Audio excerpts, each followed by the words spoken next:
I've been driving 18-wheelers for 6 years, long enough to know when I'm pushing it. That night, I went past what I should have, even though I kept telling myself I was still fine. I'd taken 2 overnight runs back to back for a rush load up to Portland. The company was paying double for it, and I needed the money. By the second night, I was running on gas station coffee and some 4 hours of sleep spread across 2 days. The route took me onto a coastal highway most truckers avoid. The lanes are tight, there's no shoulder in a lot of places, and once you're out there aren't many spots to pull over. Normally I wouldn't take it either, but it shaved almost 2 hours off the drive. For the first hour or so, everything was fine. Around 2 in the morning, fog rolled in heavy enough that the road just disappeared in front of me. Around mile marker 37, my eyes started getting heavy. I turned the radio up, cracked the window, and even smacked myself in the face a couple times. That bought me maybe 10 minutes before my eyelids started dropping again. I was thinking about pulling over when a figure in a red hoodie appeared in my lane. I slammed the brakes and yanked the wheel hard to the right. The truck fishtailed. I felt the rear end swing out and the whole rig tipping.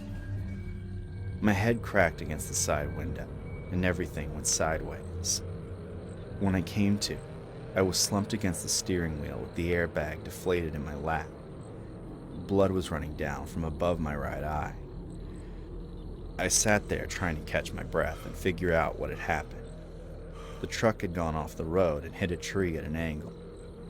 I checked my arms and legs. Everything worked, even though my ribs were screaming. I climbed out carefully and looked back at the road, expecting to see whoever I'd swerved to miss. But the road was empty in both directions. I walked around the truck trying to get my head straight. I was exhausted and rattled. After a minute, I convinced myself I'd imagined it. But my phone was dead, and the closest town was at least 10 miles back.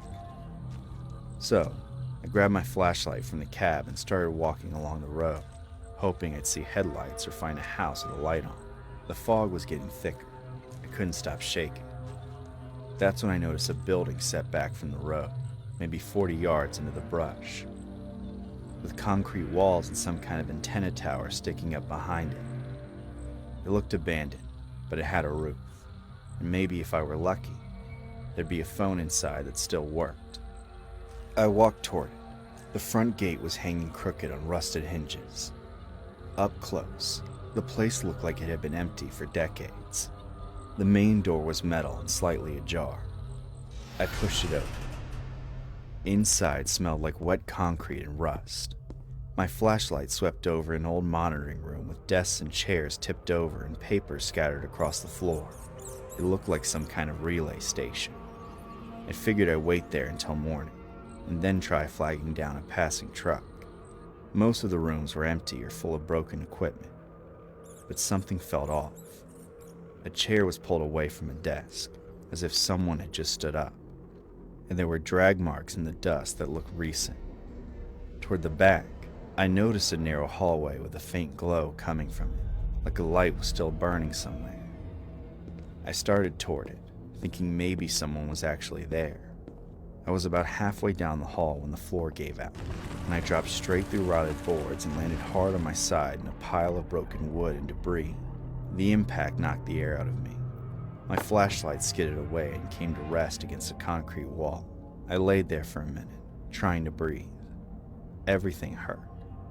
I rolled onto my back and looked up at the hole I'd fallen through, maybe 8 feet above me. I sat up slowly and took stock. It was some kind of lower level, maybe a basement. I crawled over to grab my flashlight when I felt a breath of air against my neck.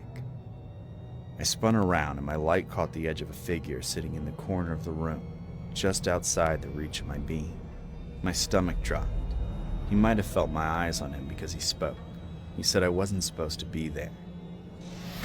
I got to my feet, even though the pain shot through my ribs. On the far side of the room, I'd spotted a doorway that looked like it might lead to stairs.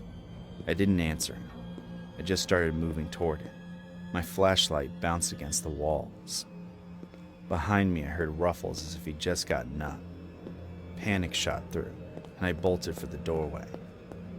It had a narrow metal staircase. I took the steps 2 at a time. My ribs screamed, but I didn't stop. The footsteps got closer behind me. I burst through a door at the top into another hallway. I could see dim light ahead, near what looked like the entrance. I ran straight for it, crashed through the door, and didn't stop until I hit the road. A truck came up from the south about 10 minutes later. I stepped into the lane and waved my arms. He drove me to the nearest town and dropped me at the ER. The doctor said I had 3 bruised ribs, a mild concussion, and needed 6 stitches above my eye.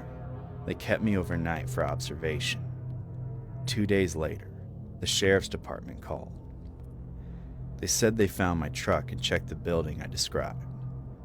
It was an old weather monitoring station, and it had been abandoned since the 80s. There was no one inside, and no sign anyone had been there recently. They asked if I'd been drinking. I told them I was just exhausted. That seemed to satisfy them. They shut the file, but I couldn't shut the nightmares that still haunt me every night.